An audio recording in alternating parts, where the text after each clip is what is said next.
আল্লাহকে বললাম যে আল্লাহ তুমি পরীক্ষা করতেছো তোমার বান্দার, যে তোমার বান্দা তোমাকে, তোমার দ্বীনকে, তোমার রসুলকে, তোমার রসুলের আদর্শকে কতটা ভালোবাসে তুমি এটা পরীক্ষা করতেছো। আর এই পরীক্ষা করার জন্য জীবন দিছো মাত্র কয়টা? একটা মাত্র জীবন দিছো। আর ওই একটা জীবন দিয়ে আল্লাহ তোমাকে কিভাবে দেখাবো যে আমি তোমাকে আর তোমার দ্বীনকে কতটা ভালোবাসি? তুমি আমাকে 1000 জীবন দান করতাম, একটা একটা করে জীবন তোমার জন্য উৎসর্গ করে তোমার বান্দা আব্দুল্লাহ বিন হুযাফা দুনিয়ার সামনে প্রমাণ করে দিত ঈমানদারের কাছে ঈমানের দাম কত বেশি।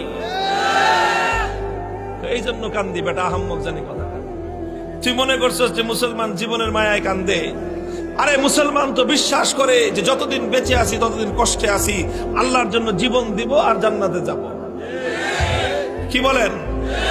সন্দেহ আছে? আল্লাহর জন্য জীবন দেওয়ার মধ্যে আর জান্নাতের মধ্যখানে কোনো দূরত্ব নাই।